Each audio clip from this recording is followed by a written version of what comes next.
เจ้าศรัทธาก็มาฟังรายการสเปเหละปกิณกะคนลุงไก่แจงซึ่งก็ดำเนินรายการโดยอาตมาภาพเก่ากระผมตุลุงนันชัยวัฒนาคเสโนแห่งวัดพระธาตุดอยน้อยตำบลดอยหล่ออำเภอดอยหล่อจังหวัดเชียงใหม่มาพบมาปะกันแถมเจ้าหนึ่งแถมวันหนึ่งเนาะวันนี้ก็มาพบมาปะกันศรัทธาเดี๋ยวกันเนอเสียงบ่ออกวิทยุก้า เจ้าได้ยินเสียงเพลงอยู่เดี๋ยวนี้ดักแซบเช็คระบบกันเดียวต่างงานต่างเมืองฝางก็ดักแซบเฮ้ยต่างเมืองฝางก็ดักอยู่ก็เดียวศรัทธามันมีปัญหานะเจ้ายังเปิดเพลงดังอยู่หรอเดี๋ยวลองเชื่อระบบดังไฟหินไฟหินดังนะมันดังห่างกันเด้อเสียงนี่เขาอูไปจัดมือนะมากำลุนก็ว่าไปเลยเนาะศรัทธาญาติโยมดังห่วยตองซักดักแซบฮะมันได้ยินก้าเนาะเจ้าเพลงได้ยินจัดดีนะว่าเดี๋ยวนี้ฟังตุลุงก็เปิดวิทยุไว้ล้างทั้งล้างนี่หน่อยๆเนี่ยนะเปิดดังก็ไม่ได้แหละมันจะสะท้อนแต่มันดังซักดักแซบไปนำเดี๋ยวนี้นะก็ว่าไปก่อนเนาะตั้งเมืองในเมืองเพิ่นได้ยินศรัทธาญาติโยมวันนี้ก็มาพบมาปะกันแถมเจ้าหนึ่งเป็นเจ้าของเด็กกันเด้อแม่เพ็ญว่าจะได้ที่ไหนอยู่ไหนแม่โอ้ปูนนี่ดังกับเสาหินไหนเนี่ยเสาหินฟางเนาะสีโบบานก็อุยอมเอากันสีโบบานได้ยินกะแต่ว่าตอนนี้ไม่ได้ยินนะเด็กกันเด้อตั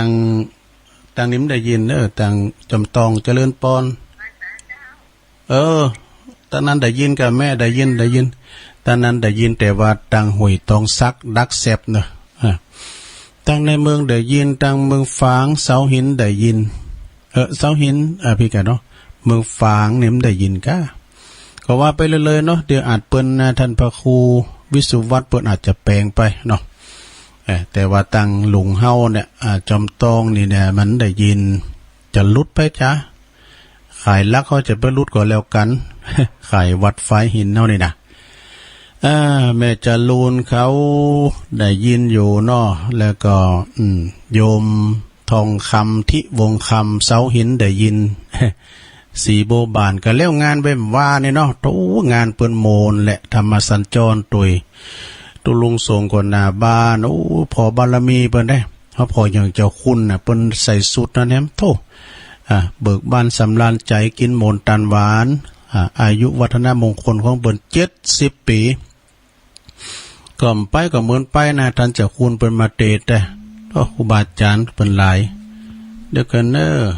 อันนี้900ว่าจะได้โหล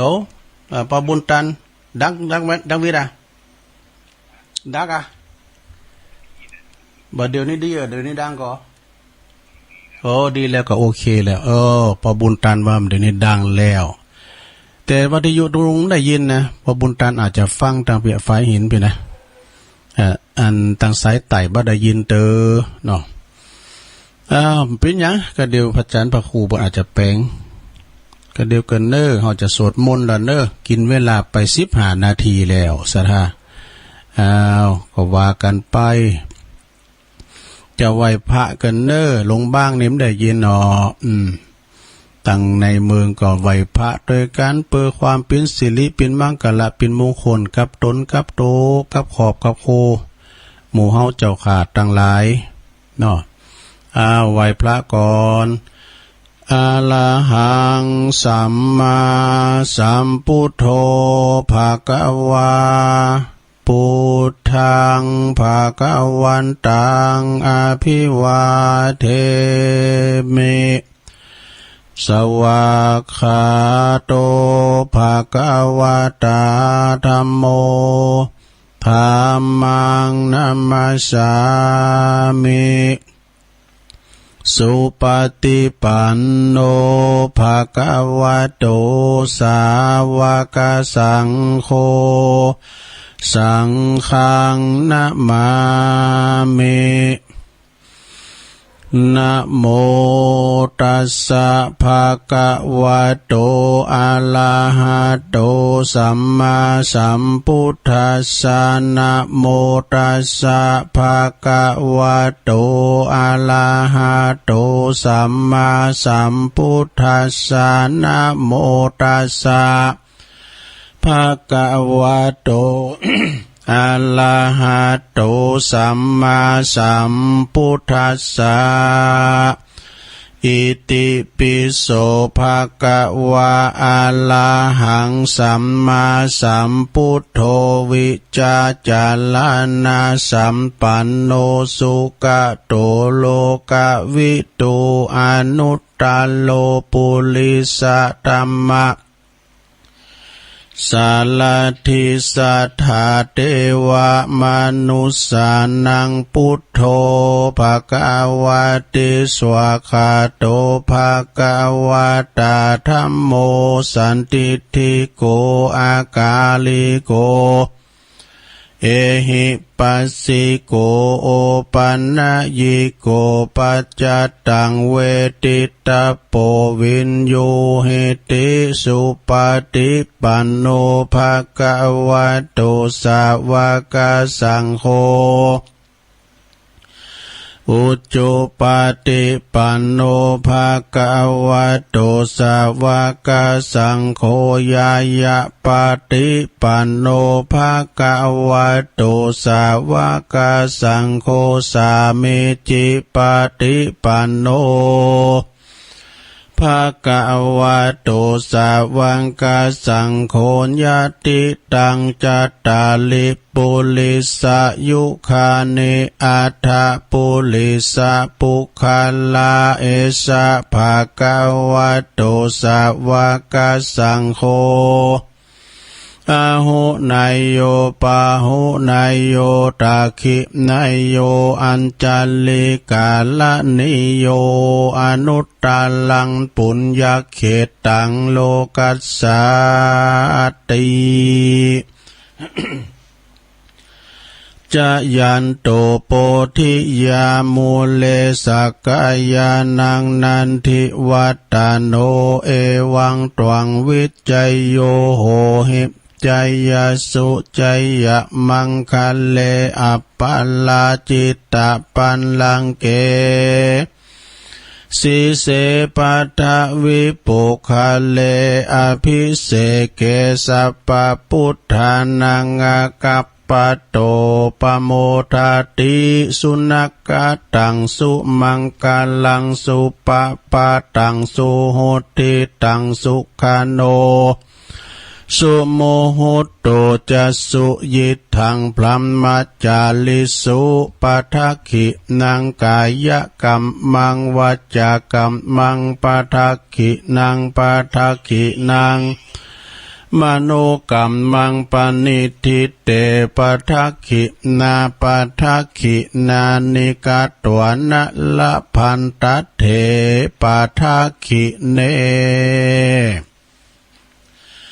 สัพพิติโยวิวัจจันตุสัพพโลกวินาศตุมาเตภวัตวันตะลายโยสุขิติกายุโกภวะอัมพิวาตานาสิริสันนิจังวุตตาปัจจายโนจัตตารโอธรรมวาตันติอายุวันโนสุขังปะลังเอาแล้วศรัทธาญาติโยมต่างหลายตุลุงก็ปิ้นเข้าปิ้นโหนำไหวพระสวดมนต์ไปปิ้นตีเรียบร้อยก็ขอคุณพระติตะไหลรัตนะผ่านแผ่วพระเกี่ยวเจ้าตั้งสามประการจงได้มาปกป้องคุ้มครองรักษาครูบาอาจารย์เนาะพระมหาเถรานุเถระตันเจ้าคณะประสังฆาธิการประสงค์องค์สมณเณรเจ้าอยู่กับวัดกวามีสลีติคาอายุมันยืนยาวเน้อสราเนาะเดี๋ยวอันนี้ตั้งฟังก็ไม่จะได้ยินนะเจริญพร ดักวิดาปหน่อยได้ยินดักวิดา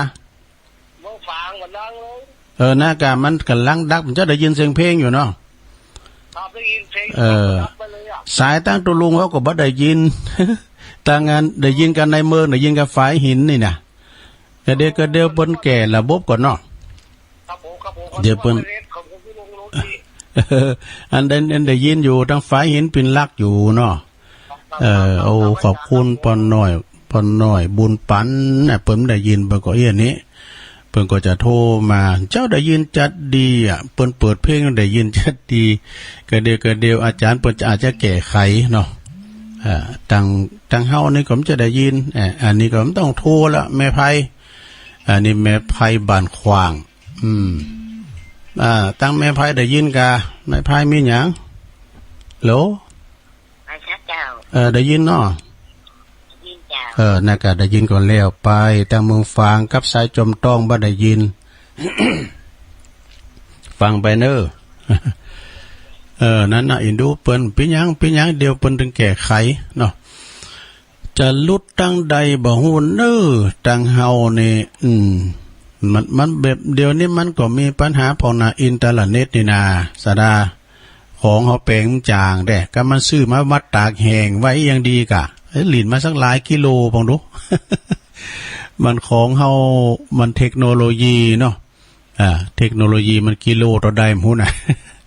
จะได้ก็เดียวอาจารย์พระครูเนาะผู้เกี่ยวของก็เพิ่นจะจัดแจงเพิ่นจะแปลงเนาะอีดู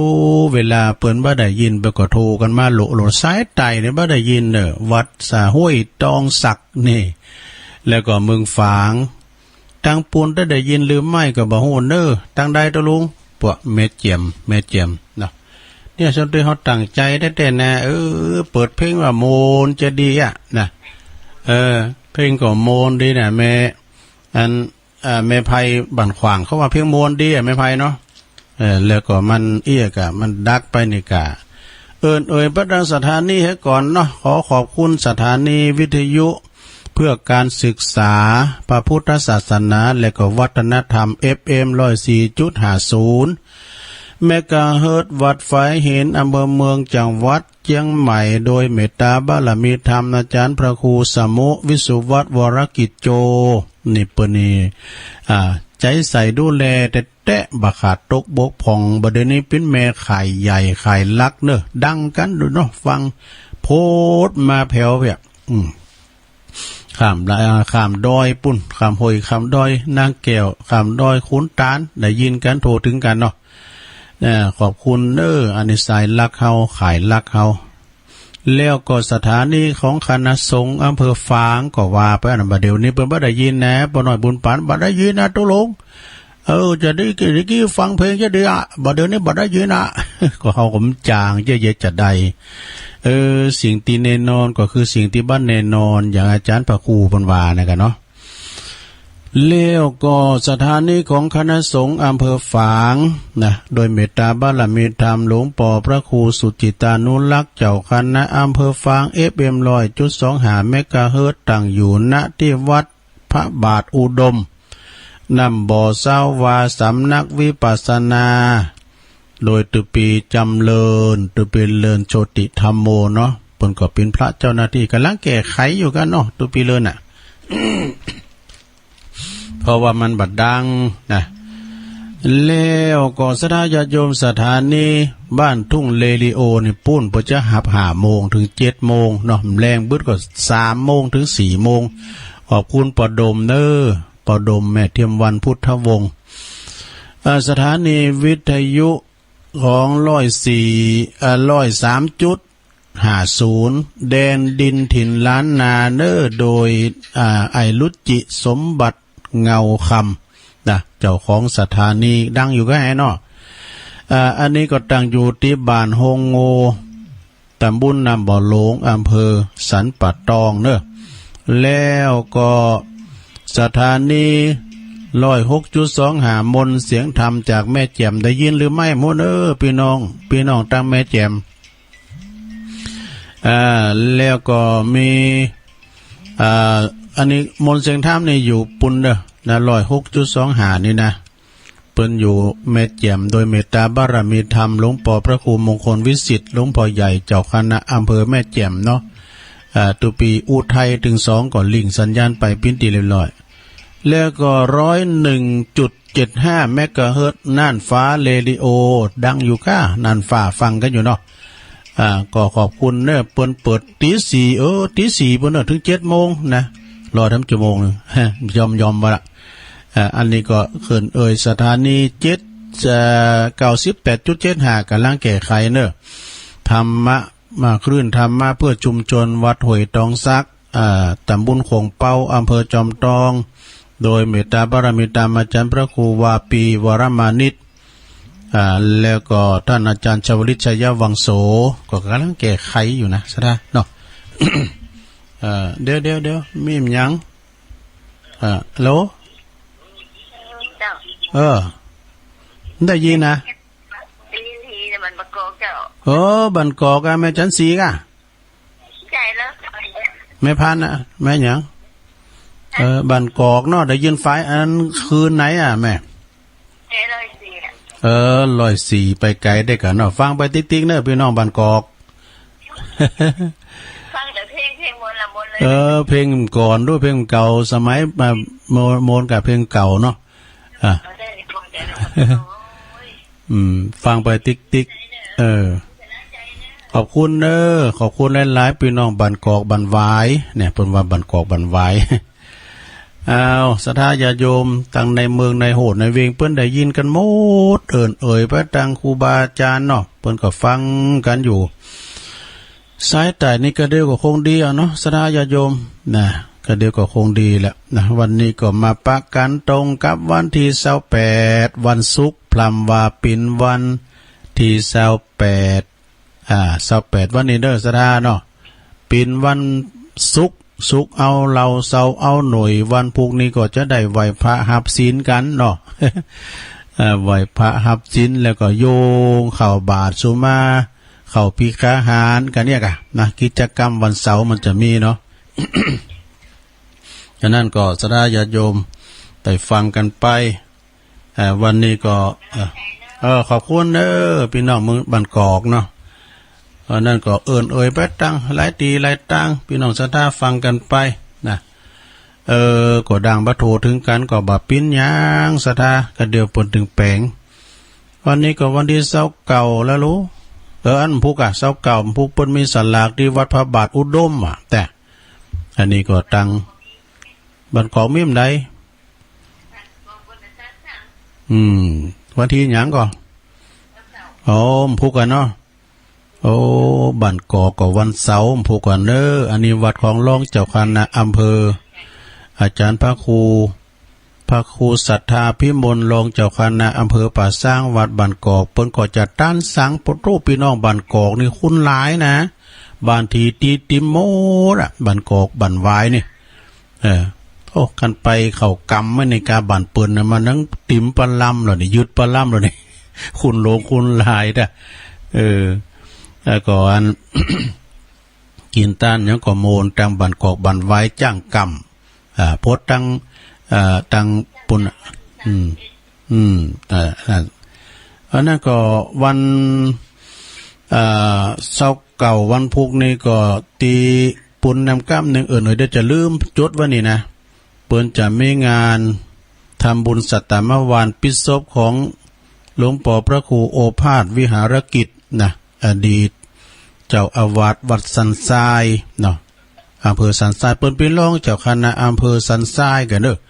เปิ้นก็จะมีการปิดศพแต่ทำบุญสัตตมวานวันที่29ก็คือว่าวันพุกเนี่ยกันเนาะ วันพุกเนี่ยอายุเปิ้นได้55พรรษา75พรรษา55พรรษาเนาะฉะนั้นก็คณะศรัทธาญาติโยมนะแต่วันพุกนี้สลากพระบาทอุดมเนี่ย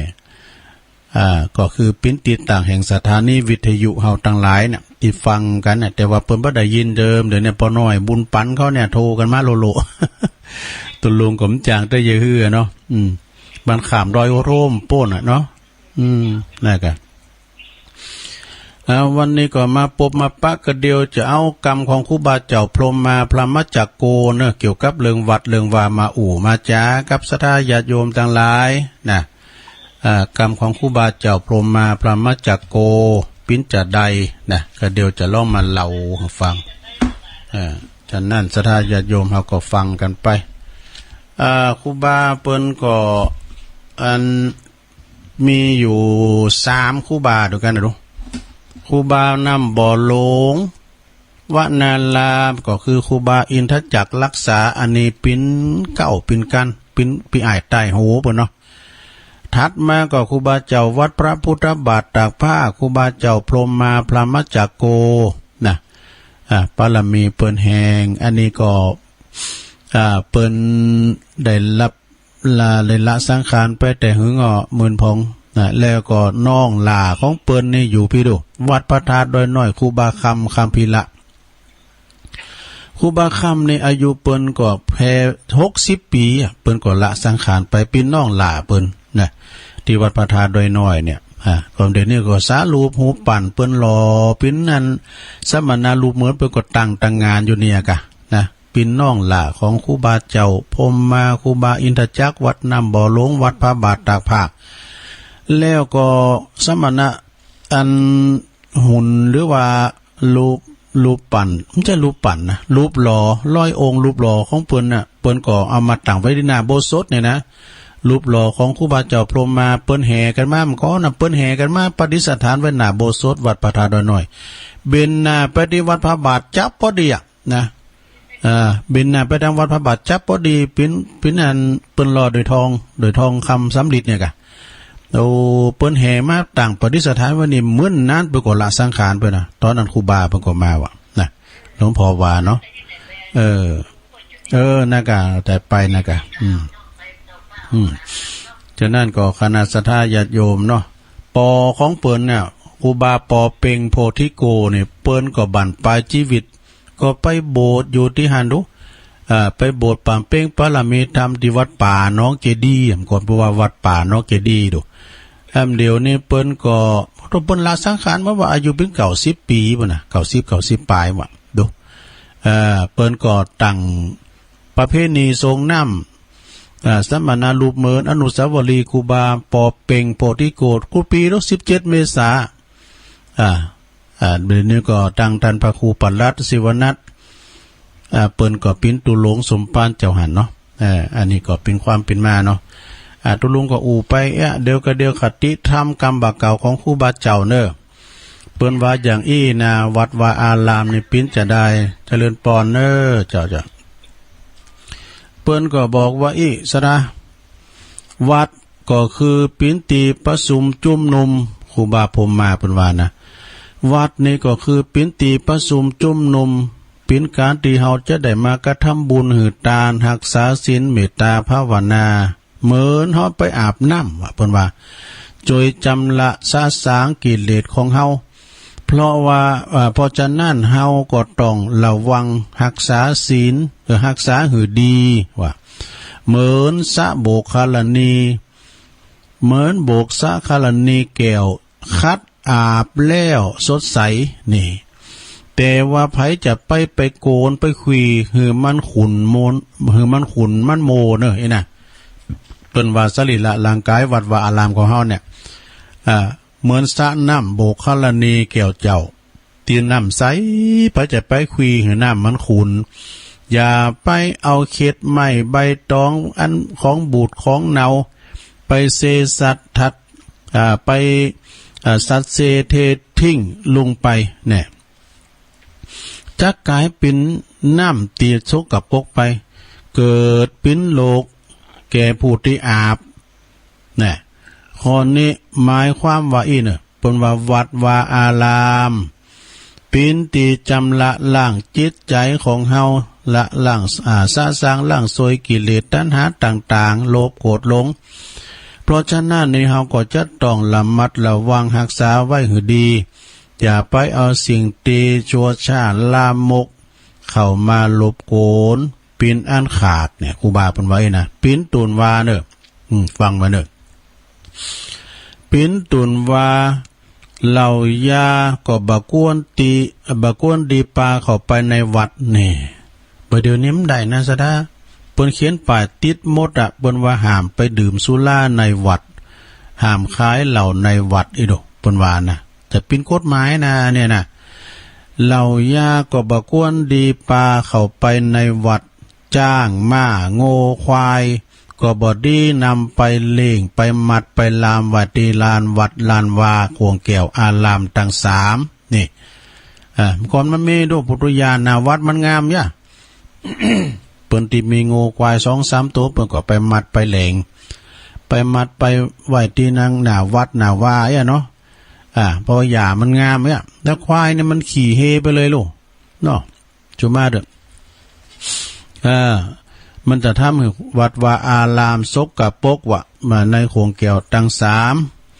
บอกกวนดีไปตีลูกตีหลานไหลเลยกันเข้าไปในกลางวัดโขงแก้วอารามทั้งสามเนี่ยนะ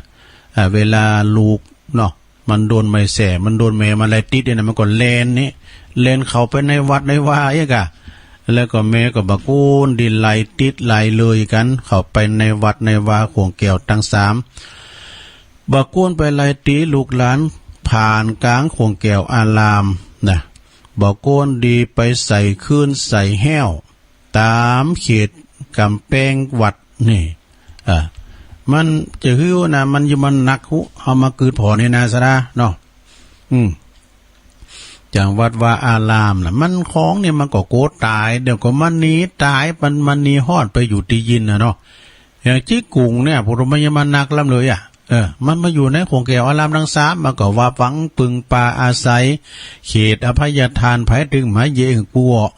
ดุดตางห้องนี่นะจิกุงเนาะเหมือนกับห้องเด้อมันไปอยู่ในโขงแก้วอารามทั้งสามปิ้นนกปิ้นหนูหยังก็ตามมันไปอยู่วัดก็ปลอดภัยแล้วนกกะแก่ไกน่ะไขโยมพาน้อยมันดื่มเย็นหยังเฮาครูบาปนดึงๆเขาก็แล้วอยู่เนี่ยปลอดภัยน่ะเนาะอยู่ในวัดเนาะเพราะว่าวัดนี้เป็นเขตอภัยทานเนาะแล้วก็บักกวนดีไปใส่คืนใส่แห้วนะในเขตโขงแก้วกำแพงวัดบักกวนดีไปเล่นหมากแสงแล้วก็หมากต่อนี่บักกวนดีไปเล่นหมากแสงและหมากต่อเป็นการพนันก่อนนั้นคุณเฒ่าเปิ้นบ่ฮู้จักกินจักตานหยังกะปากันไปเล่นไพ่ในวัดว่ะตูเจ้าตัวหนึ่งก็มันอดได้เนาะอ้อมคางใส่น้ำ กินนี่ลุต้องก็ลุรัวเข้าห้องน้ำก็วุ่นมีควันคูนเนี่ยมันโศกไอ้เนาะจี้หน้าตูเจ้าเนี่ยตูเจ้าตัวนี้นะบ่ดีนะเนี่ยโอ้พอออกค่อยๆอู้กันนั่งลงอู้กันก่อนก้องยอบนั่งแล้วนะเอาดำแล้ว ไปแล้วบ่มันโศกลงบอกกวนดีไปตีบักกวนดีไปสีสะล่อแล้วก็ไปดีดซึ่งนี่นะบัดดีกวนไปสีสะล่อแล้วก็ไปดีดซึ่งบอกกวนดีไปตากตึงสลีแผ่นผ้านี่บักกวนดีไปตากแผ่นผ้าโคใบผ้าโคนุงโคนอนเฮาเนี่ยนะบอกกวนดีไปกล่าวกำหยาบจ้าในกลางโขงแก้วอารามนี่ในเปิ้นว่าบัดนี้ไปกล่าวกำพารุสวัสดิ์วาจาไปด่าไปตอกันไปกล่าวกำลามกอย่างต่างๆนี่นะบอกกวนดีเอาปิ่นหนตางเตียวมาย่างลิ้นนี่ใช่นะบอกกวนดีไปย่างลิ้นบางพองนี่เปิ้นก็จุดเปลี่ยนมันก็น่าสะดากันไปวัดไปว่าบางคนอารมณ์บัดนี้ดูเขาไปวัดไปว่าเป็นจุดเปลี่ยนเหมือนกันนะไปอ่านพอป้ายต้นไม้พูดได้เนี่ยไปอ่านพอป้ายไปไหวพระเจ้า ไปสาธุไปไหวพระเจ้าในวิหารแล้วก็ไปนั่งอยู่ลบมุมแปลงใจนิ่มบักกึดยังเป็นหนักไปหลายแปลงใจนิ่มเตียงมันเนาะโอ้วัดว่าอารามขี้จินขี้จาดคุณมาแล้วเปิ้นมาไปมาแปลงตั้งแต่ปู่ย่าตาโทษเลยเนาะเปิ้นก็มาไปมาแปลงไปอ่านพอจื้อเจ้าภาพเจ้าศรัทธาโอ้อันนี้ก็แปลงแต่แปลงวาเนาะแปลงตั้งแต่สมัยครูบาแล้วมาพอที่ศาลาเนี่ยศาลาญาโยมอะไรมันเจอเรามาพอหรอศาลาที่วัดผาตาดอยหน่อยทีนี้ตุลุงก็มันเจอนะ ลายมือคุณเก่าก็เขียนก็ยังอ่านงามอยู่นะเปิ้นว่าเสาตุ่นนึงนะ5 บาทดูเสาตุ่นปางนะมันเป็นทรงไทยเนาะเสาตุ่นปางในตุ่นละ5 บาทเสาตุ่นนั้นถอยสูงนั่นนี่ตุ่น8 บาทดู แสดงว่ามันก่อนในเงินมีกาขนาดเนาะเปิ้นเป็นเจ้าภาพตุ่น5 บาทสมัยเงินแถบแล้วก็ได้ก่อแล้วก็อันตุ่นสูงนั่นนี่ตุ่น8 บาทนะซะนะเนี่ยทิศลาในลำเดือนนี้เปิ้นบูรณะนะเปลี่ยนดินขอออกแล้วเอาดินร้อนดินซีแพ็คมาใส่หลวงพ่อใส่เนี่ยโอ้มก่อนนี่เปิ้นจุยกันเนี่ยซะนะลายจือเปิ้นห้อมตั้ง5 บาทก็มีนะ3 บาทก็มีนะซะนะ10 บาท20 บาทเนี่ยโอ้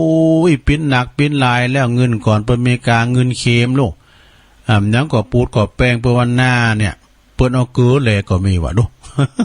มันจะมีเนาะเดี๋ยวนี้เกลือนี่ของโกของโกดของงกของงนเกลืออนามัยเกลือเม็ดเนี่ยมันก่อนนะเปิ้นเอาแลกหน้ากันก่อนเนาะคุณก่อนนี่เปิ้นบุกเบิกหน้าน่ะเมืองนี่เปิ้นขุดเมืองแตนเนาะเมืองที่มันเดียวน้ำไหลนี่นะแล้วเดี๋ยวนี้ซ้ำง่ายก็ต้องรู้ง่ายอย่างไรก็ขอเอารถแมคโครนี่ กลุ่มนั้นเนี่ยมันใจน้ำมันเนาะเครื่องทุนแรงเนี่ยสราญาติโยมทั้งหลายเนาะบากโกนดีไปดีสีตีเป่าสีสลอซอซึ่งกลางคงเกี่ยวอารามบากโกนดีไปตากสลีตีนอนพื้นพันแผ่นผ้าต่างๆบากโกนดีไปบากโกนดีไปกล่าวกำให้กลางคงเกี่ยวอารามไปกล่าวกำลามกอย่างต่างๆเนี่ยแล้วก็เปิ้นว่าบากโกนไปอย่างเศร้านอนนะปิ้นตีพักผ่อนกะอินะปิ้นตีลินตีโหกันแล้วก็บากโกนดีหลีกเว้นคอกวนหลีกเว้นแสนว่าไอ้เราเปิ้นว่านะมือเฮากินสุรานำเหล้าเข้าไปแล้วไอ้เนาะสมมุตินะเวลาเฮากินเหล้ากินยาไปแล้วก็บ่ดีไปกวนไปแวนะเมื่อกินสุราเมาแก่ก็บากวนไปบากวนดีไปขับจ้อยขับซอนี่บากวนดีไปขับจ้อยขับซอไปซีเนาะซีแหนะว่ะไปซีเนาะซีแหนะมันจะฮื้อนะไม่ได้จะถามแม่หน่อยกันคำว่าซีเนาะซีแหนะนี่แปลว่าหยัง แล้วก็สถาบากวนดีว่าไปกินเหล้าเมายาเมาแก่บากวนไปดีแวขับจ้อยขับซอบากวนดีไปซีเนาะซีแหนะนี่นะแบ่งบ่ายหยอกคุยมายาหมายมายานี่บอกกวนดีไปเล่นหมากลุกและหมากสักกานี่อันนี้นะบอกกวนดีไปเล่นหมากมุหมากลุกหมากสักกาบอดี้ปากันไปจนกวางจุนไก่ บอดี้ไปจนกวางจุนไก่บอกกวนดีไปเล่นไพ่และก็การผันนันลองต่อรองกันที่ในขวงแก้วอารามทั้ง3อันนี้บากวนดีเนาะอบายมุกบากวนดีไปเล่นการพนันกุสิงกุยังนะบากวนดีไปนอนเสพยุกเสพยาบากวนดีไปไปจัดตลกคบขันนะในวันพระวันศีลนะ วันในวันศีลวันธรรมนะข้อนี้เปิ้นห้ามเด็ดขาดสดาอย่าโยมที่กล่าวมานี่นะถึงมดถึงเสียงถึงหลายเนี่ยเปิ้นห้ามเด็ดขาดเด้อนะอย่าได้กระทำปานาติบาตนี่อย่าได้กระทำปานาติบาตจักเป็นกรรมอันนักนี่การว่าคนได้ฆ่าสัตว์ตัดชีวิตฆ่าสัตว์วันศีลนี่นะตัวเดียวต่ออันนั้นใส่ก็เพบเหมือนว่าได้ฆ่าสัตว์ถึง 84,000 ตัวดูวันศีลนะสดาไปเยเนอะเปิ้นว่าฆ่าสัตว์วันศีลนี่เท่ากับฆ่าสัตว์ถึงหมด84,000 ตัวดูก็การว่าบอกโกการบอกโกก็ปึงดีย่านนี่แต่กันเนาะสถานเนาะการบอกโกก็ปึงดีย่านวัดไก่บ้านยาใดทำลุงลังของสังก็หือใจจ่ายยาใดมักง่ายตือกรรมนี่อย่าไปมักง่ายเนอะสถานเนอะ แล้วก็ของคารุพันธ์ก็บักก้วนดีแจกกันได้อย่าได้ไปยึดถือไว้เป็นของกรรมสิทธิ์ของโตเก่าเนี่ยของตัวเองอย่าได้เอาของหอมไปแลกของเหม็นมันพิจารณาหมดเนาะอย่าไปเอาของหอมไปแลกของเหม็นเอาบุญไปแลกกับบาปเนาะจักป้าเฮาเป็นบาปของตีนนักที่สุดมากๆนั่นก็คือของสงฆ์เนอะเห็นแน่เพิ่นน่ะมีการชำระนิสงฆ์เนาะของนักแต่ๆนี่นะ เนี่ยของวัดของว่าเนี่ยนะสดาญาโยมตามเก่าคุณเก่าปอน้อยปอนั้นปอเดวาดของหยังก็มันแตกหนึ่งสายสองเนาะแตกหนึ่งเป็นเกี่ยวเป็นถ้วยหยังก็ตามเด้อนะมันแตกหนึ่งเป็นสายสองตามธรรมเนียมกอดเก่าเปิ้นมีกันมาอีกนะเนี่ยของวัดของว่าของสงฆ์เนอศรัทธาอ่านกับเวลาเปิ้นมีการไม่งานเขากำก็ดีนะงานใหญ่ๆที่ครูบาอาจารย์มาจุกันหลายๆนะวันสุดท้ายเปิ้นจะมีการต้านสายต้านเตนโดศรัทธานะการต้านสายต้านเตนนี่มีจะได้โอ้สำเตือนนี่มันอาจจะได้ประมาทพลาดพลั้งลงลืมเนาะเกี่ยวกับของวัดของว่านะเกี่ยวกับของวัดของว่าในสำเตือนเฮาประมาทพลั้งเผลอลงลืมเนาะ ตาสายแตนนี่มันมีหยังผ่องนี่นะก็เป็นการชำระหนี้สงฆ์บางบางทีนี่เฮาเข้าไปวัดวัดห่างไปเก็บพักไปฮักหนอหันมันหมอก็เอามาโลไม้ฟืนต่างๆนี่นะปินวัดห่างก็ตามโดยชนะเปิ้นว่าไอ้น่ะท่านอาจารย์เขินค่ำเนาะท่านพระครูเวรุวรรณพิทักษ์อดีตเป็นเจ้าคณะอำเภอป่าซางเนาะวัดพระพุทธบาทตากผ้าเปิ้นบอกคณะสงฆ์ยามเมื่อเปิ้นตานนี่กะตานสายตานเตนนะวัดว่าอารามวัดวัดห่างก็ตามปิ้นเขอก็ดีปิ้นพริกแด่พริกหยังก็ดีเวลานกซับไปกินเนี่ยเนาะซับไปกินแล้วมันสุมาเดี๋ยวมันไปถ่ายไปขี่ที่อื่นแล้วนั้นมันเกิดปิ้นนกเกิดปิ้นนั้น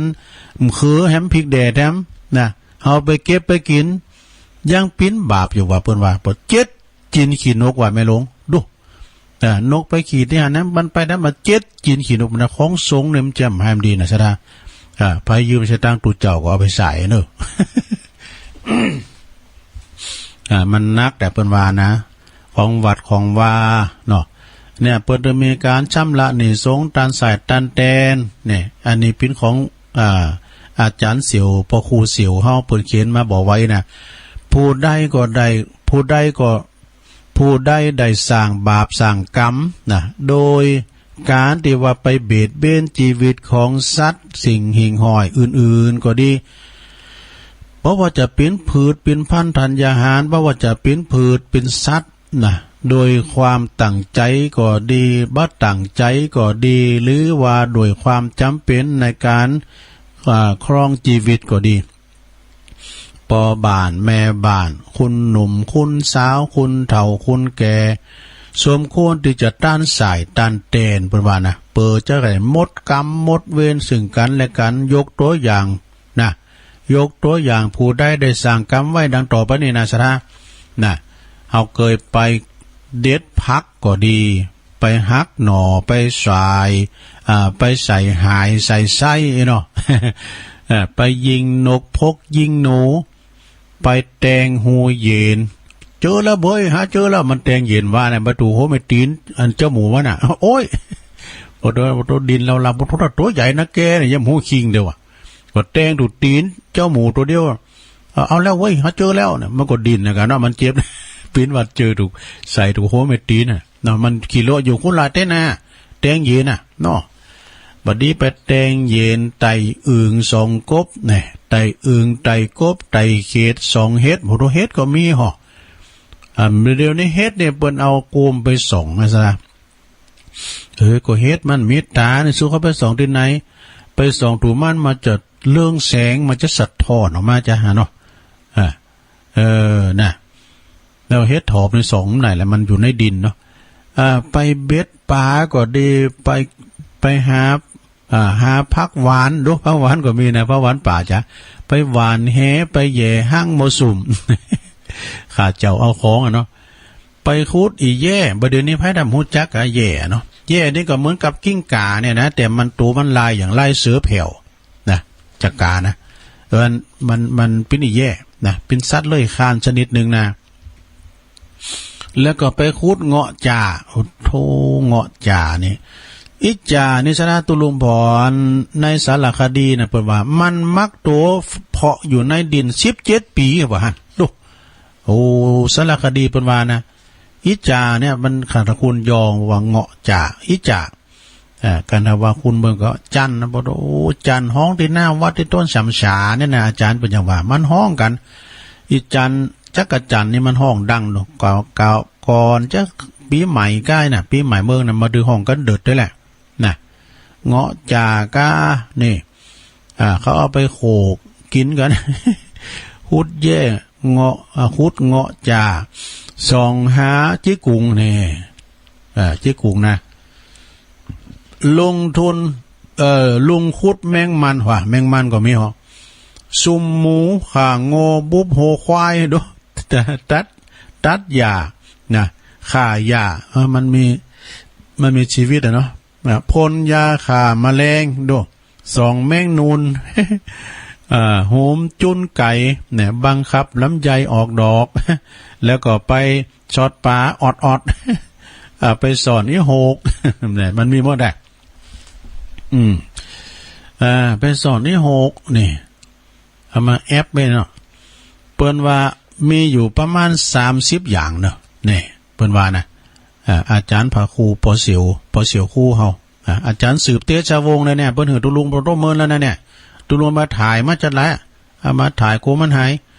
อาจารย์สืบเตชะวงศ์เนี่ยเปิ้นเป็นครูเป็นอาจารย์เดี๋ยวนี้เปิ้นเกษียณอายุอยู่กับไห้กับโซนเนาะมีประมาณ30อย่างฮือต้านสายต้านแตนโดยเห็นนะโดยที่จะต้องใส่ยอดปัจจัยอย่างละบาทเนาะ30อย่างก็30 บาทหรือว่า2 บาท50 บาทตามแต่แล้วแต่ที่จะตั้งใจที่จะตั้งใจไว้บาปกรรมที่ทำมาก็จะหมดหายไปนี่เนี่ยสดาญาติโยมเนาะเอามาอูจาสถาได้ฟังกันนะอันนี้การต้านสายต้านแตนชำระหนี้สงฆ์ต่างของวัดของว่าเนี่ยสถาขนาดศาลาเปิ้นไปเยการวัดเปิ้นมีกระเป๋าดูกระเป๋าใส่เล็กโกนกายเนี่ยเปิ้นโจดเล็กกดตัวอยู่มา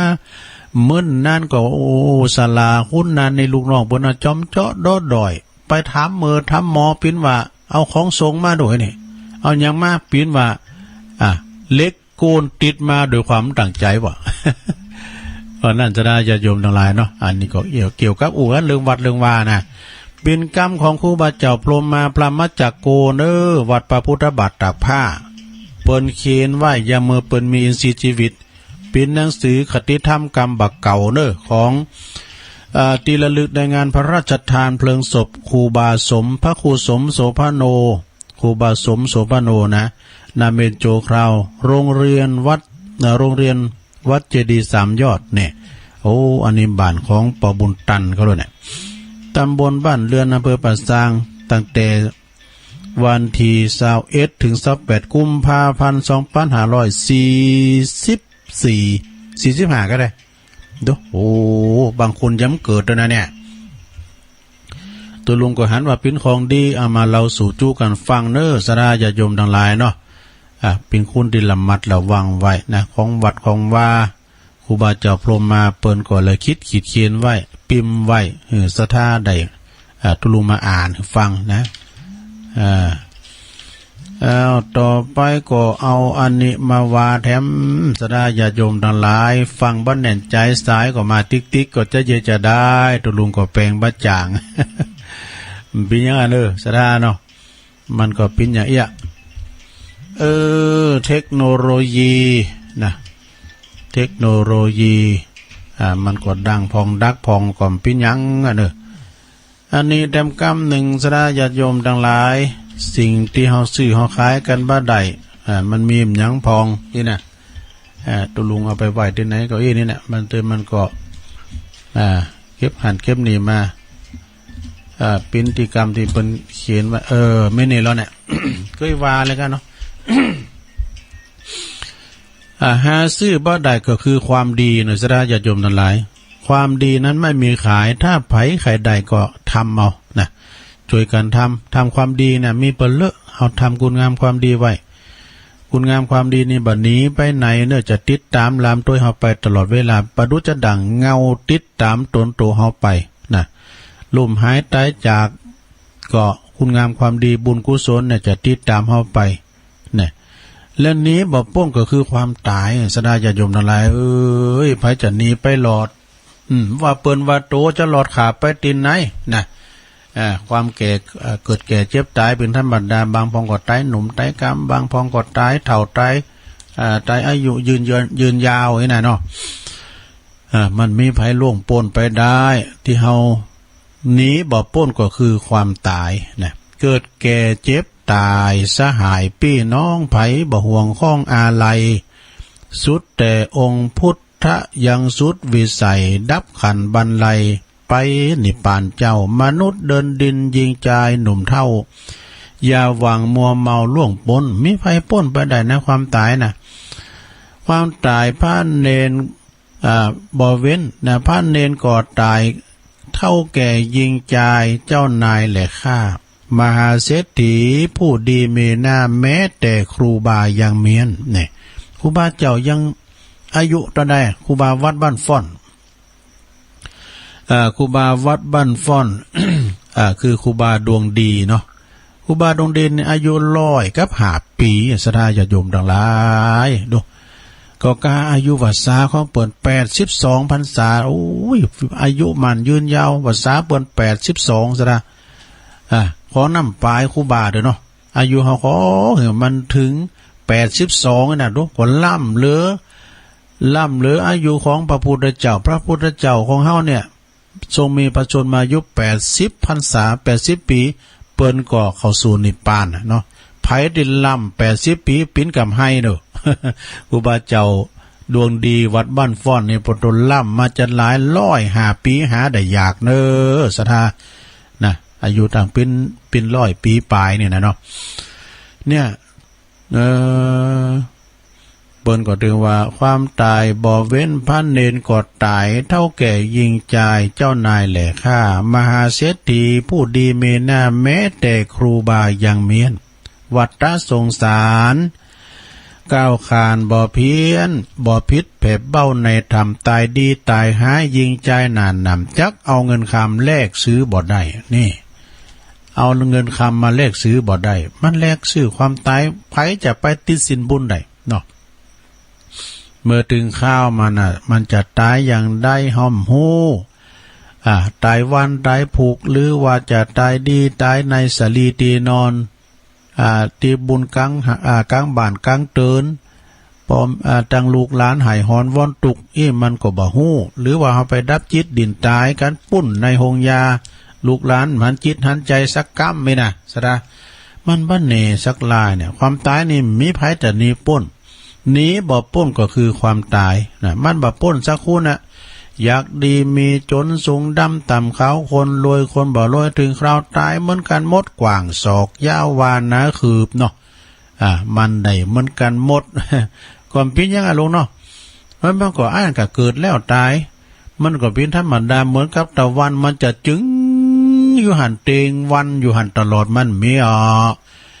มันไปของมันติ๊กๆนะเกิดแก่เจ็บตายเกิดแล้วก็ตายเกิดแล้วก็ตายเกิดได้เกิดด้วยกันเหมือนตะวันเนาะคุณเฮาตายแล้วเกิดมันจะมีตุ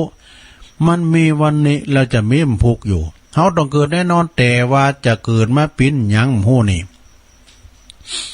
พองก็ทำบุญในโลกมนุษย์เมืองคุณฮะเนี่ยนะไปสู่อยู่บุญสวรรค์เจ้นฟ้าก็มีนะพองก็ไปเกิดเป็นสัตตลิสารพองก็เกิดไปอยู่ปุ่นมรณหกเปรตอสุรกายนะมันบ่แน่นะเปิ้นว่าเป็นตั้ง3แผ่งโดในเมืองมนุษย์เท่านี้นะ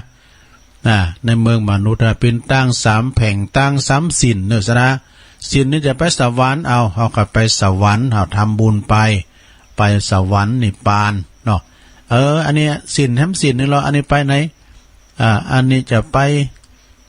นิพพานเนาะไปนิพพานแล้วไปสวรรค์จาลงสุดเนี่ยเขาจะไปเมืองมรณหกก็ทำให้เนี่ยเมืองมนุษย์เนาะ ไปเมืองหมอนาโฮก็มีเนี่ยเป็นตั้ง3สิน3แผงเนี่ยสะดาเนาะเนี่ยนี้บ่ป้นก็คือความตายนี่ตายให้ตายดีตาพองก็ได้4ปี5ปี6ปี7ปีป้อยตายไปก็มีพองก็ปิ้นอย่างฟ้าแมบยามเดียวก็มีนะความตายก็บ่มีไผอาจห้ามได้แม้แต่พระองค์พระเงาไทยสัพพัญญูเป็นคู่แห่งโลกทั้งหลายก็ยังเข้าสู่นิพพานเนอะไปโกเนอะความตายนะลงเนอะตายเนี่ยบักโกนะตุนะโกมันปิ่นไหนน่ะการเจ็บปิ่นลูกก็โอยนางก็โอยหรือว่ามันได้อุ้มลูกปุกนอนลูกหลานก็มาเฝ้ามาพอยนะลูกหลานก็มาเป็นผ่าเป็นโคมมาเจ็ดเนอเจ็ดโตมเอาเขาเอาน้ำเอาเขามาตำอาหารกินก็จางเตออีนะโอ้อันนี้ก็นักแก่เนอะเขาต้องไปพอใจใส่ดูแลเกิดยามมือหอดหรอเอาปิดน้อยเปิ้นยินดีต้อนรับตั้งแต่เนี่ยก็บ้านหลังแรกเนาะตุลุงว่าบ้านหลังแรกก็คืออุทรมารดาคือต้องแม่เนี่ยเขามาปฏิสนธิได้ลุ่มหายใจตั้งแต่อยู่ในท้องมาแล้วเนาะแต่ว่าแม่หายใจลูกก็ไม่ได้หายใจเปิ้นก็คือตั้งแต่ลุ่มหายใจมาแล้วเนาะนี่ตั้งแต่ลุ่มหายใจมาแล้วสดาญาติโยมทั้งหลายบุญคุณของแม่ของปอเนี่ยนะมันมีหนักหนาป้าป่านฉะนั้นพระจะไปลืมนะลืมบุญลืมกุลตุลุงเคียนว่านี่แล้วเนี่ยเป็นไหนเนี่ยแล้วก็อาจารย์เชื้อวัดเจ็ดลินเปิ้นพารณาถึงปอถึงแม่เนี่ยนะเปิ้นว่าเปิ้นว่านี่นะบ้านหลังแรกก็คือต้องแม่บ้านหลังที่2ก็คือโลกอันกว้างใหญ่บ้านหลังที่3ก็คือโรงเย็นนี่มีบ้าน3บ้านเปิ้นว่าอาจารย์เชื้อเปิ้นบอกว่าแม่ก็คือห้องน้ำก็ได้ว่าถังขยะก็ได้ว่าแต่กันเนาะเปิ้นใจใส่ดูแลเฮาตั้งแต่โธ่เฮาเกิดและเกิดมาแบบเบาะปิ้นห้องโสมปิ้นห้องน้ำปิ้นถังขยะให้ลูกได้หมดนะปิ้นกุกทำอาหารให้ลูกนี่ทำอาหารให้ลูกตั้ง7ตั้ง8ลูกแม่เลี้ยงได้หมดสะทา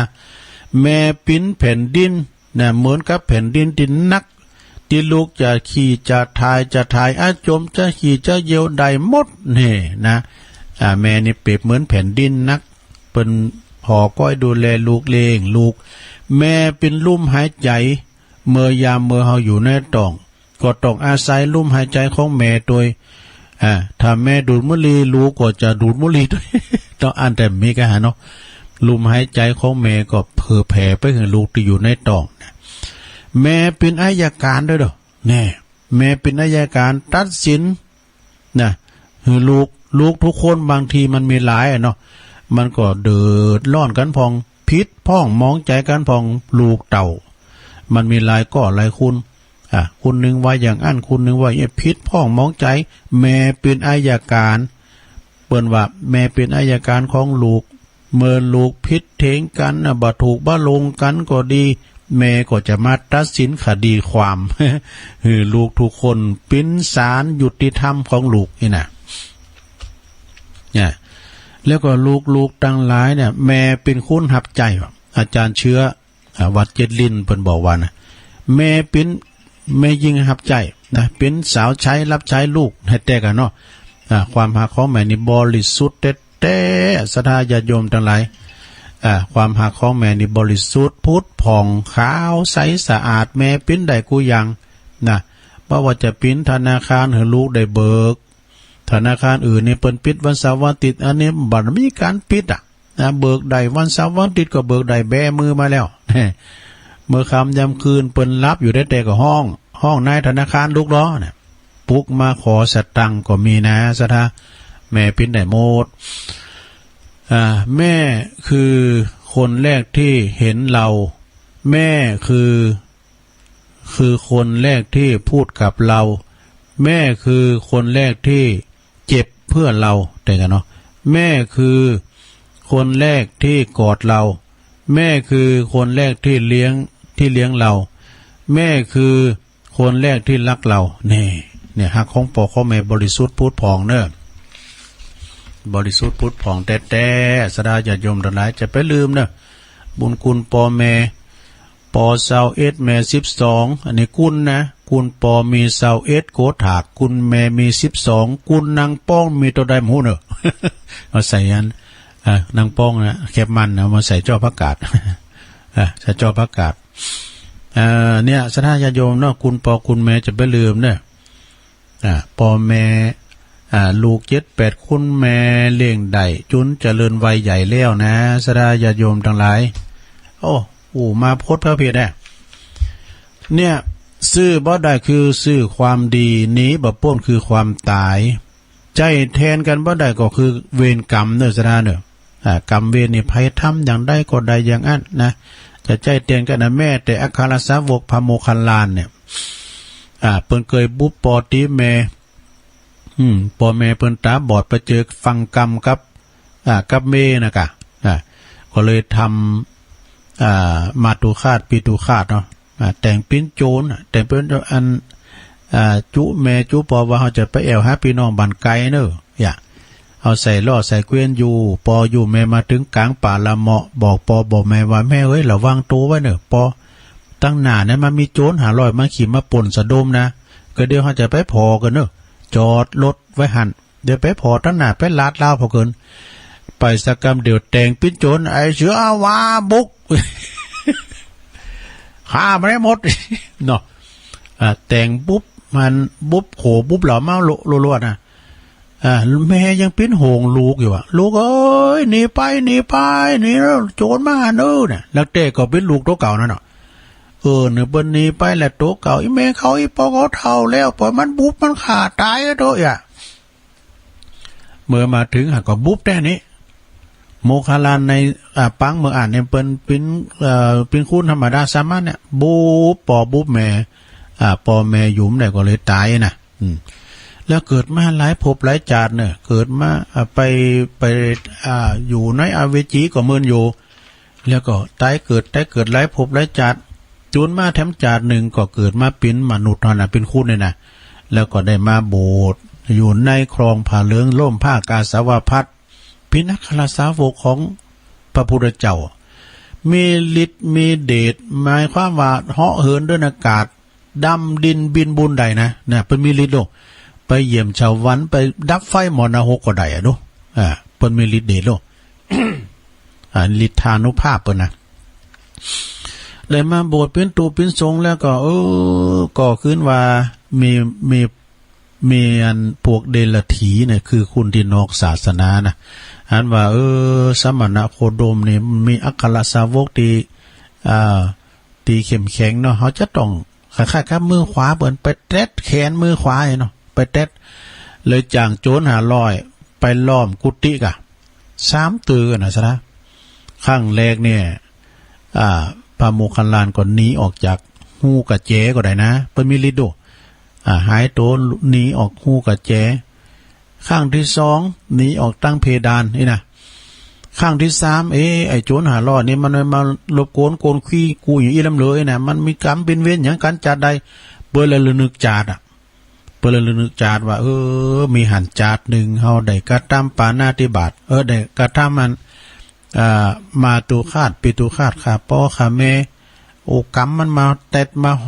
กรรมนี่มันตัวนะหลายภพหลายชาติโดสทาเนาะกรรมมันมาติดซอยหอยตามมาอันกรรมมันมาตอดมาตึงในจาดนี่รู้ขนาดปิ้นตุปิ้นเจ้าเนี่ยปิ้นตุปิ้นเจ้าก็ยังจะมาโดนบุบโดนขาแล้วเนี่ยเปิ้นก็ปล่อยเหือนโจร500เอาไปบุบไปขาเพราะว่าเหือมันเสี่ยงเวรเสี่ยงกรรมกันเคยได้บุบได้ตีพ่อแม่บทตมาโจมหาโจร500โจร500เนี่ยมันก็อาจจะมีสัก10คูณ20คูณก็ว่าได้นะไอ้เวร500มันติดมันเป็นซอยเบิ่มได้กันพุ่นเนาะเอาไอ้เวร500นะอันนี้แม่น้อยกันน่ะแม่น้อยแม่หยังดักตำเจ้าล่ะหลายหาเนี่ยไปหาปลาดมเหมือนกันเด้ออันหาไฟเห็นก็ดักคนนั้นว่าไป70,000ปีว่าได้ยินเนี่ยเอาแล้วเดี๋ยวกันเนอะเดี๋ยวเช็คระบบกันเนอะแม่เนอะเดี๋ยวเช็คระบบก่อนขอบคุณแม่หน่อยเนอะ ปิ้นว่าตุลุงอู่เป่าเปียวเดียวได้แล้วนี่เดี๋ยวเช็คระบบก่อนแต่มึงฟังเดี๋ยวมันได้ยินแน่นอนน่ะเนี่ยมันระบบมันมีเดี๋ยวย้ำเจ้าเพลงนั้นได้ยินจะทีอ่ะมึงฟังนะเดี๋ยวขอตั้งไฟเห็นขายแม่ขายใหญ่เฮาก่อนปิ้นจะได้ลองฟังมาก่อนเด้อโอ้อันนี้อันนี้โอ้ขายลักเขาดังอยู่เนอะไหลไปได้แม่น้อยไปที่ไฟหินเนี่ย104ไฟหินเขาดังอยู่เนอะอันนี้เนี่ยแฮมดีเนี่ยเจ้าเปิ้นกุ้มไม่หันตลอดอ่ะอาจารย์ประครูเขานะเสียดายเมืองฟางกันเนาะเมืองฟางกับแม่แจ่มตังหวยตองซักกันเนี่ยแกไขบ่ได้ได้ดังตำเดียวเนี่ยอ้าวสดาญาติโยมทั้งหลายนี่กรรมนี่เวรเนี่ยมันมีเหมือนกันหมดปิ่นเวรปิ่นกรรมไผทำจะได้ก็ได้จะอั้นนะปิ่นกรรมปิ่นเวรของเฮาเนี่ยใจเตียนกันบ่ได้กอดคำกระทำเวรเนี่ยเพิ่นว่าแต่ว่าเจ้ากรรมในเวรเนี่ยตามันตัวเฮาทุกภพทุกชาตินะเจ้ากรรมในเวรเนี่ยนะสดาปิ่นจะได้เพราะนั้นก็จะไปลืมเด้อเอาจะไปขอดกรรมกระทำเวรหยังเนาะหาซื้อบ่ได้คือความดีหนีบ่ได้ก็คือความตายใจแทนกันบ่ได้ก็คือเวรกรรมนี่มายิบยกสดาญาติโยมทั้งหลายแล้วเพิ่นว่าปล่อยนกปิ้นหมื่นนะสดาปล่อยนกปิ้นหมื่นปล่อยปลาปิ้นแสนบ่ได้อานิสงส์เต่าปล่อยวางแล้วก็หืออภัย นะสดาปล่อยวางและหืออภัยอภัยนี่นะสดาประทานอภัยนี่นะเรียกว่าจังมันเตอะนะอภัยมันเฮนะโธ่มันเป็นมหากุศลอันยิ่งใหญ่เนอะประทานอภัยนี่นะอภัยทานหืออภัยทานมันเฮนะปล่อยวางฉะนั้นก็อันนี้เป็นคติธรรมที่ยิบยกมาความจริงนี่ก็จะไม่ทำลายอยู่นะแต่มันได้ยินโทษถึงกันก่อนพี่ย่าเนาะเพราะว่าอินเทอร์เน็ตไม่เสถียร ว่าตุลุงอู่ไปจัดดีซะได้ก็กำลังเปิดสายสักบึดเนี่ยก้าเนาะมันเต็ดไปว่ะตุลุงก็อู่จุนจุบนำเจ้าผู้เลืองนี่ อู่ไปจุนจุบเนาะปันป้อนจัดดีเป็นว่า แต่อินเทอร์เน็ตมันลุดมันก็มันลุดปุ๊บเป็นนะบุญดอยนะตั้งลุมเปิดปั๊บเลยนะลุดตั้งบนปุ๊บตั้งลุมหับปั๊บเลยนะสถานมันเป็นอัตโนมัตินะดีกับมันลุดได้ย้ำเมื่อใหม่ๆเนาะเอารายการใหม่ๆลุดปุ๊บไปในตัวลุงกับเขาไม่ได้หรอ แต่ว่านี่ก็เปิดตั้งบุญดอยตลอดวันน่ะสถานถึง6 โมงตัวลุงก็เต็ดสัญญาณไปตั้งลุมแต่ว่าอาจารย์พระครูเปิดว่าตัวลุงเปิดตำบลเด้อผมจะปิดตั้งลุ่มนี่นะก็ได้พี่ย่างเพราะว่าตัวลุงผมถึงได้ไปไหนแต่ว่า6 โมงก็ต้องไปนะ6 โมงต้องเต็ดสัญญาณไปตั้งลุมละนะก็ไปช่วยงานอิสระญาติโยมทั้งหลายเนาะงานการก็มีหลายตีหลายตั้งว่าจะไปที่ปุณะที่บ้านวัดเสาหินนี่มันอยู่ปุณโลเสาหินนี่อยู่หลายเสาหินนะ เสาหินสีโบบานนะเปิดจัดงานวันเกิดด้วยเนาะจะร้องอายุวัฒนมงคลของหลวงปอท่านพระอธิการบุญส่งเปิ้นก็มีเจริญอายุมาได้70 ปีซะนะเปิ้นก็สืบโหราจัตตาแล้วก็เปิ้นก็มีธรรมสัญจรด้วยธรรมสัญจรก็คุณหลายประเดชพระคุณท่านเจ้าคุณพระเทพรัตนนายกเปิ้นมาแสดงธรรมเนาะก็ไปก็เหมือนไปก็หันเฟซในไลน์ ที่เปิ้นออกมาครูบาอาจารย์ก็หลายเนาะศรัทธาคุณก็หนักก็หลายก็ผ่านพ้นไปด้วยดีเนาะแล้วก็เมื่อค่ำยามคืนก็เนี่ยก็ไปช่วยงานพิธีอันนี้ก็งานบำเพ็ญกุศลศพของตุลุงจันทร์ขันติทโรนามสกุลเปิ้นโทปกพระลูกวัดเด้อวัดวังผางศรัทธาวัดวังผางตุลุงจันทร์นี่ปีเดียวกับตุลุงเลยนะตุลุงหันว่าสจอ่ะตุสจมาละนะปีนว่าสจนี่เสี่ยวจัน สจนี่นะสจนี่เสี่ยวจันเปิ้นก็บ่สบายสดาขาเปิ้นก็บ่ค่อยดีขาเปิ้นฮักก็ลงใจไม่เต้า ตูพากอมหนักเปิ้นก็ไปกับปออกสถาบ่ยะกะไปกินไปตานไปปะกันน่ะกลางงานกลางหยังคุ้นเคยกันดีเปิ้นก็ละสังขารไปนะเปิ้นจะประชุมเพลิงศพวันที่31นี่ล่ะ31สิงหาเนี่ยนะเปิ้นจะประชุมเพลิงศพเลยนะอันนี้เปิ้นเป็นตุลูกวัดเด้อวัดวังพังตำบลวังพังอำเภอเวียงหนองหล่องจังหวัดลำพูนนะเปิ้นก็บวชมาตั้งแต่ปี29อ่ะดูเปิ้นอายุได้61ปีแล้วก็พรรษา16มันปีนก็ห่างกันได้เนี่ย61กับ16อ่ะได้ เมื่อค่ำยามคืนแต่คืนแล้วนี่ก็ได้รับเมตตาจากท่านหลวงพ่อพระครูพระครูกัลยาณธรรมนิวิทย์ครูบาเจ้าเสาคำเนอะเจ้าคณะตำบลสีเตวัดหลวงสีเตเปิ้นก็ได้มาแสดงธรรมพร้อมกับสวดอภิธรรมโดยคณะสงฆ์ของวัดหลวงสีเตี้ยนะคืนแล้วก็ท่านพระครูสุนทรปัญญาลัตน์ก็เจ้าคณะตำบลหนองโยงเจ้าวัดป่าหกฝ่าเปิ้นก็ปิ้นองค์แสดงธรรมในคืนแรกคืนนี้จะปิ้นทั้งใดหมดเนอะ บึ้ดแรงกับหัวตุลุงก่อนจะเอามาประชาสัมพันธ์สดาญาติโยมทั้งหลายนะงานประชาสัมพันธ์ข่าวสารงานบุญต่างๆเนาะ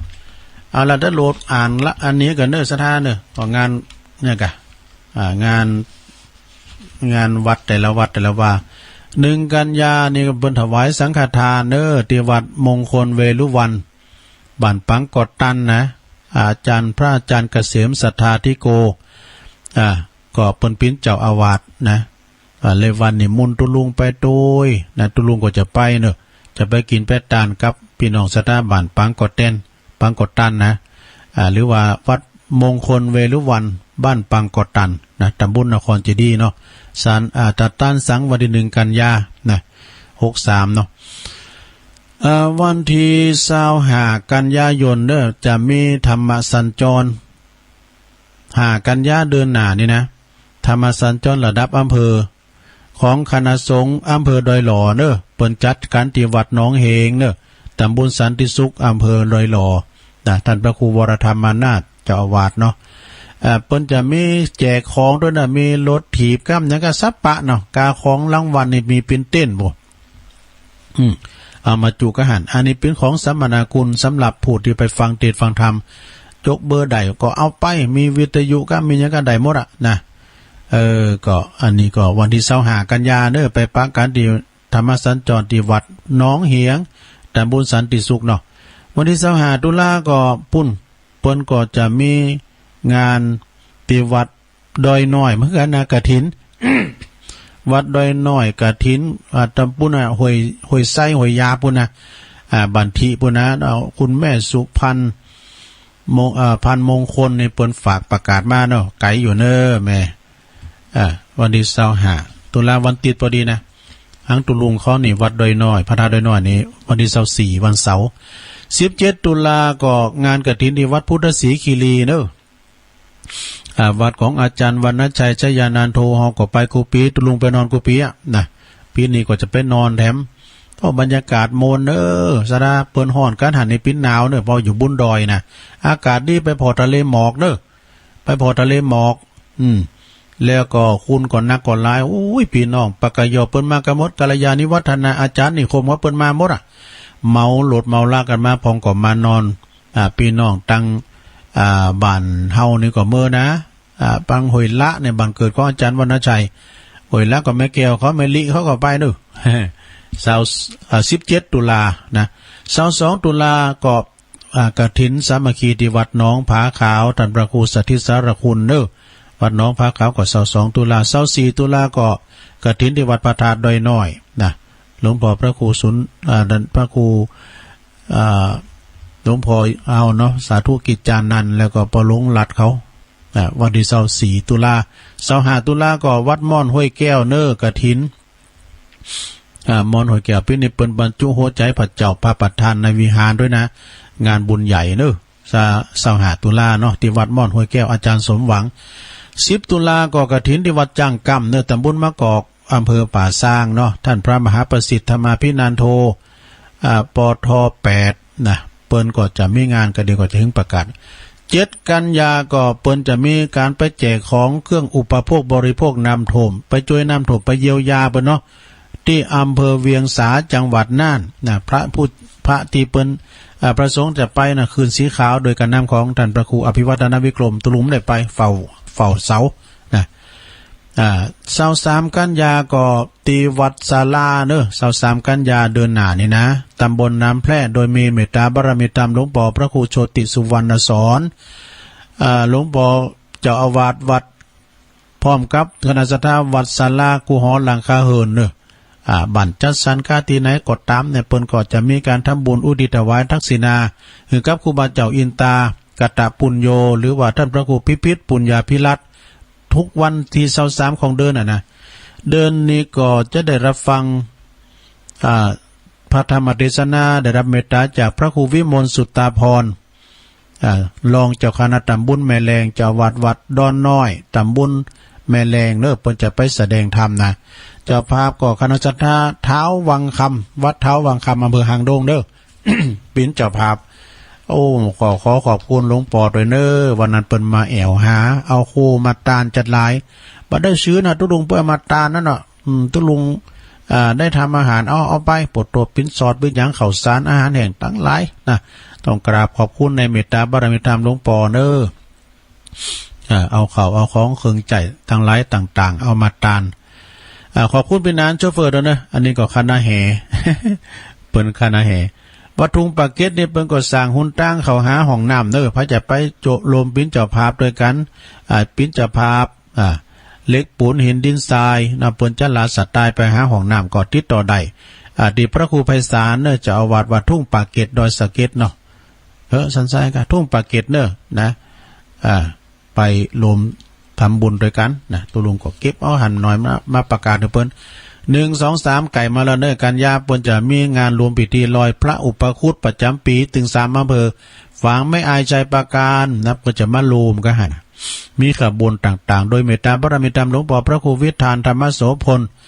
หลวงพ่อเจ้าคณะอำเภอแม่อายจะเอาวัดไว้แม่อายโลงเนอะวัดแม่อายโลงอยู่กลางชุมชนวัดก็วัดใหญ่วัดโลงเนาะกลางคืนก็ไปฟังเทศน์อานิสงส์พระอุปคุตวันที่3ก็ลอยพระอุปคุตเนอะงานบุญใหญ่นะอำเภอแม่อายแล้วก็วันที่30 สิงหาเนาะ30 สิงหาผูกวันฮือนี่นะเปิ้นจัดต้านเข้าสลักพัฒทหารที่วัดช้างข้าวน้อยเหนือพี่น้องช้างข้าวน้อยเหนือก็ดีปงชัยก็ดีเนาะตุปีทูลเขาเปิ้นจัดต้านเข้าสลักพัฒทหารเด้อวันที่30 สิงหาเด้อวัดช้างข้าวน้อยแล้วก็29 สิงหาพุกนี่แล้วเนอะเปิ้นจะวางศิลาฤกษ์สร้างพระธาตุเจดีย์อุโบสถโดยที่วัดป่ารัชดารามนะตำบลตาตุมอำเภอตำบลนครตำบลตาตุมเปิ้นเขียนไว้นะก็วันที่29วันพุกนี่แล้วนะสดาไปลมพิธีอันศักดิ์สิทธิ์วางศิลาฤกษ์พระธาตุเจดีย์แล้วก็อุโบสถโดยที่วัดป่ารัชดารามตำบลนครเจดีย์ตำบลท่าตุ้มไม่น่ะเปิ้นเขียนนะ7 กันยาก็คณะสงฆ์คืนสีขาวเปิ้นจะไปแจกของเยียวยาน้ำท่วมที่อำเภอเวียงสาจังหวัดน่านเเตอก็เขียนซ้ำกันของ27ว่าก็แล้วไปนะธรรมสัญจรของคณะสงฆ์ตำบลสีโบบานเนาะคุณหนักคุณหลายผ่านไปโดยดีเนอขอบคุณเนออันพี่น้องศรัทธาเสาหินสีโบบานนะเปิ้นจัดงานไปเรียบร้อยไปขอบคุณทางคณะสงฆ์ด้วยนี่ก็งานทำบุญอายุวัฒนมงคล56 ปีแล้วก็งานธรรมสัญจรบวรเคลื่อนที่ของคณะสงฆ์หน่วยอบรมประชาชนประจำตำบลมะกอกณที่วัดช้างคำจ้างกำเนอวันจันทร์ที่31 สิงหาเนอโดยว่าวันที่31นะเวลา9:39 นาทีพิธีเจริญพระพุทธมนต์สืบชะตาคณะของพระสงฆ์จำนวน9 รูปพระมหาเถระ9 รูปเจริญพระพุทธมนต์แล้วก็11 โมงก็ถวายเพล16 นาฬิกาก็ทำบุญพระสงฆ์พิธีจุดที่2ก็สวดพระพุทธมนต์มาติการับทักษิณานุปทานเนาะแล้วก็19 นาฬิกาก็พิธีเปิดงานธรรมสัญจร 20 นาฬิกา 2 ทุ่มก็ฟังธรรมบรรยายจากพระครูสิริปริยัตญานุศาสตร์เนาะปริยัติญานุศาสตร์เปิ้นก็จะมาแสดงธรรมเด้ออันนี้ก็บอกเอิ้นจวนๆนะสนะญาติโยมแล้วก็วัดกอโมงเนอะตำบลปากบ่องโดยปมเลินตอกสินนะเปิ้นฝากประกาศมาวันที่2กันยาหรือว่าวันเดือน12ปิงนี่เปิ้นจะมีสลากพัฒทหารที่วัดกอโมงเนอะวัดกอโมงตำบลแม่แรงตำบลนี่กะปากบ่องนะเปิ้นจะมีพระครูประภัสสาธุการตุลุงปิงเฮาเนาะพร้อมกับคณะสัตยาวัดขอโมงเนอะวันที่12ปิงนะ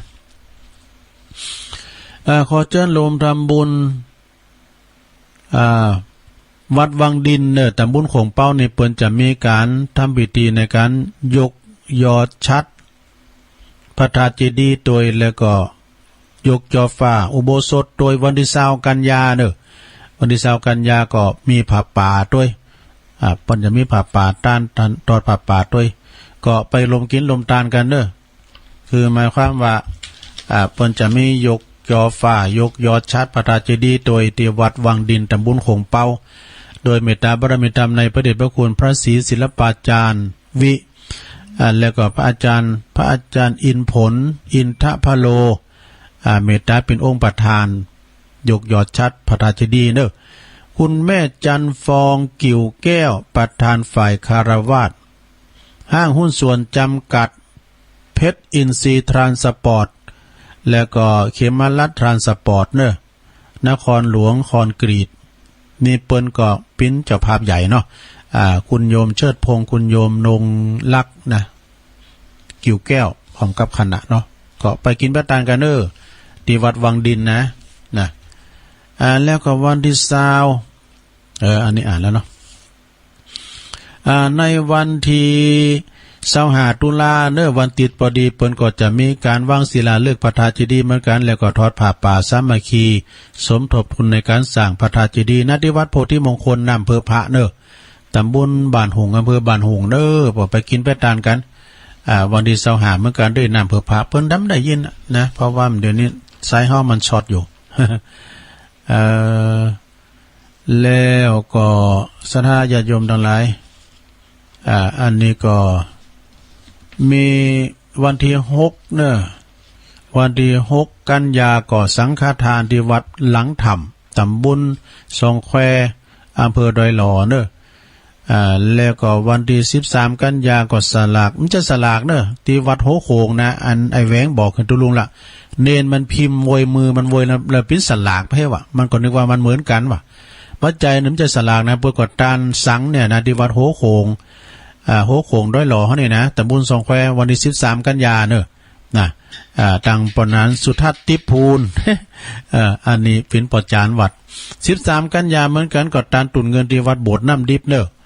วัดโบสถ์น้ำดิบอำเภอป่าสร้างพระครูป่าลัดท่านนงชัยยาพระละโนไม่ลงนงนุดเขาเนอะไอสมานเขาเพราะนั้นเกี่ยวปอจานเขานะ13กันยาเนอะที่วัดโบสถ์น้ำดิบตานตุนเงินแล้วก็วันที่6กันยาก็เปิ้นจะมีถวายสังฆทานที่วัดดงนิมิตน้ำดิบน้อยนะวัดดงนิมิตน้ำดิบน้อยก็6กันยาเด้อตุปีพิเชษฐ์สิริพัทโทเขาเนาะแล้วก็3กันยาก็สังฆทานที่วัดหลังถ้ำสุมาตวัดฟ้าหลังอำเภอดอยหล่อเด้อวัดฟ้าหลังก็3กันยานะ12กันยาก่อนที่วัดเหล่าเป่าเนอะเหล่าเป่าเปิ้นก็จะมีตาลสังเหมือนกันเนอะวัดเหล่าเป่าพระครูปลัดสุรศรียานาสยโยนะ2กันยาก่อนที่วัดอรัญญาวาสดงป่าหวายก็จะมีตาล2กันยาวัน12ปิงเหมือนกันเนาะพระครูวิพาทวรคุณเจ้าคณะตำบลดอยหล่อเขต1เจ้าอาวาสวัดดงป่าหวาย12กันยาเหมือนกันวัดดอนจืนเนอะวัดดอนจืนก่อน12กันยา12ปีเหมือนกันพระครูมานัทสุทธิกรเนาะอาจารย์สังวรสุทธามานโส29กันยาก็ตีวัดป่าอัมพวัน กลป.เนอะตานสังเหมือนกันท่านอาจารย์รัตภพนรินทร์โทแล้วก็วันที่5 กันยานี่5 กันยานี่สังฆทานที่วัดพรหมมงคลท่าเลาะพรหมมงคลท่าเลาะนะ5 กันยาเนอะ2 กันยาเหมือนกัน12 ปีกับวัดสิริมังคราจารย์เปิ้นก็ตานสังเหมือนกันเด้อสิริมังคลาจารย์นะพระครูธรรมธรปัทวนอภัยโยปหลวงวัชระพรหมเสนใจเขาเนาะ2 กันยาก่อนเรายาวใต้แน่เรายาวใต้มันได้ยินกันเดี๋ยวนี้เนาะ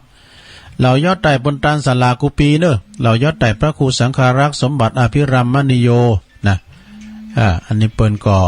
ฝากประกาศมานะ12 กันยาก็ธรรมสัญจรวัดพระบาทอุดมไปลืมเด้อไปปะกันเด้อพี่น้องเมืองฟ้ามันได้ยินก็เมืองฟ้ามันจะได้ยินนี่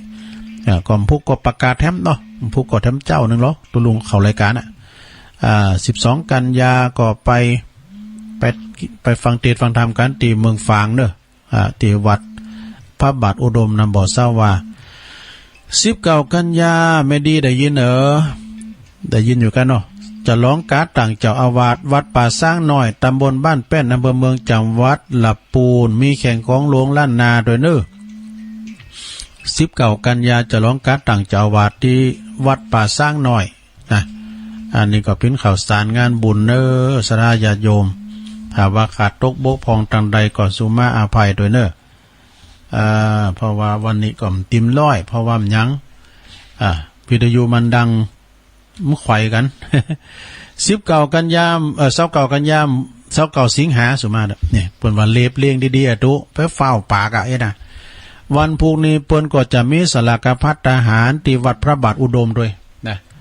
เปิ้นก็ไม่ได้ยินอยู่เดีย พระบาทอุดมเปิ้นตานสลากวันพุกเนาะสาญาติโยมเริ่มผู้ก็ทำบุญสตมวันพิศพที่พระครูโอภาสวิหารกิจด้วยเนาะเอาละสนาญาติโยมเลยเวลามาแล้วเนี่ยตุลุงจะเปิดสายแล้วเนอะจะเปิดสายแล้วดังกาไฟหินเท่านี่กันเนาะเอาสายแรกเข้ามาเลยเจริญพรไว้สาครับฟังด้านฟ้าเรดิโอโดยนะครับประกาศแล้วเจ้าสาธุเนอร์น้องเบลครับวันนี้อันคือกำลังใจตุลุงเลยนะครับนะกะเอาไว้สานะครับสาธุ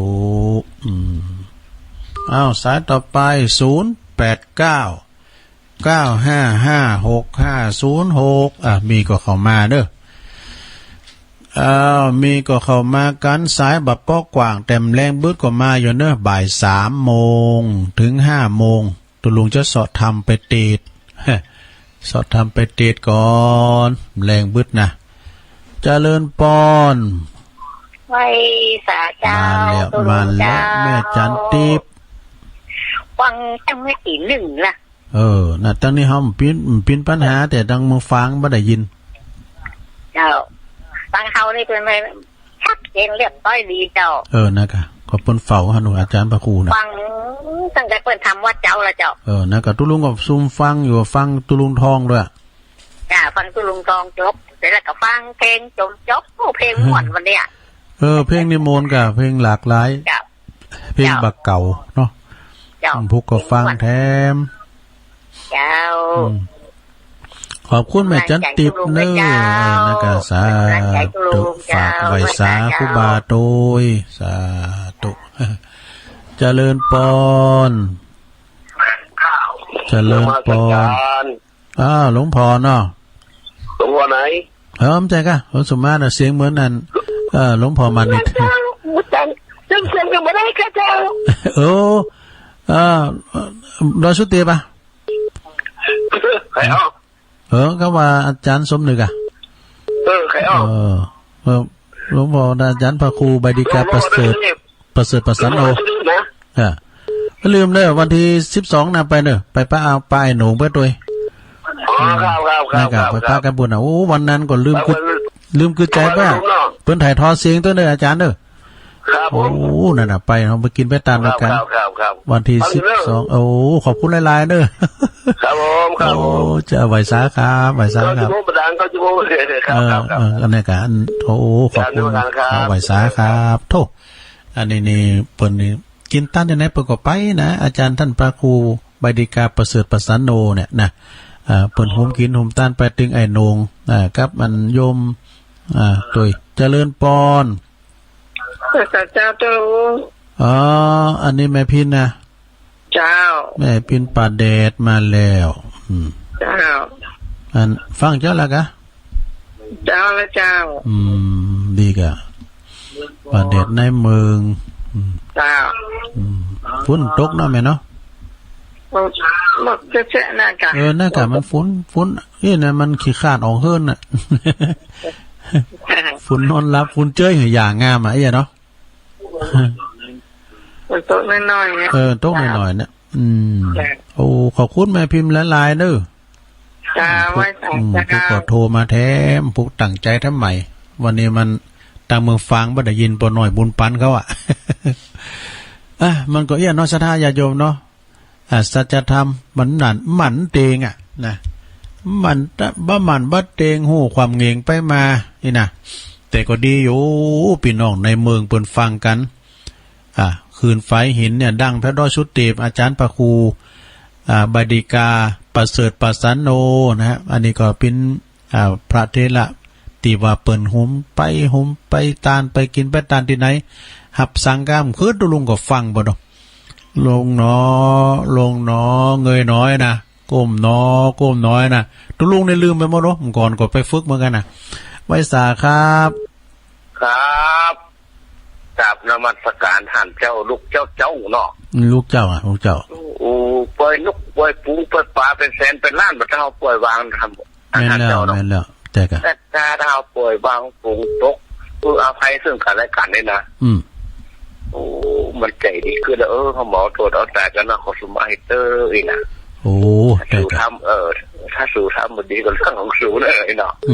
ข้าแต่จะบอกว่าคือมันดีที่สุดเองนะจุลุงเนาะอภัยน่ะดีที่สุดอ่ะนะดีที่สุดแต่น้ำมันเดียวนี่มันอย่างได้หลายจังมันเตอเองนะจังมันเตอแต่ว่าจุลุงห้องผมเป็นครูบาด้วยห้องครูบากะครูบามานี่แหละห้องครูบาบ้านที่ตัว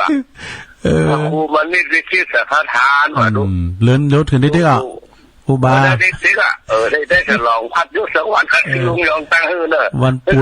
นพุธนี่5 โมงจะซุ่มฟังทางมก.กันมันเป็นไงจะเย็นเนี่ยเนาะใจเย็นโอ้หลากหลายเข้ามาได้เวลาคนนักลงหมดเลยก็จะเป็นชั่วโมงนะเป็นเวลาคนเนาะถ้าอาจารย์สุนันท์เอาสีแบบแบ่งหุ้นก็ไม่ได้กินน้ำได้อ้วนเนาะคือที่เขาอ้วกไปนี่คืออย่างเขาหมดละไม่ได้หรอกก่อนเขาเคยอยู่ได้กินเคยเป็นครอบครัวเดียวกันกับสถานียุทธปกรณ์นี่นะก็เลยมาบวชคนบวชใจดีกันนั่นเนาะแล้วก็ปล่อยวางอ่ะอย่างที่เขาเป็นที่นะ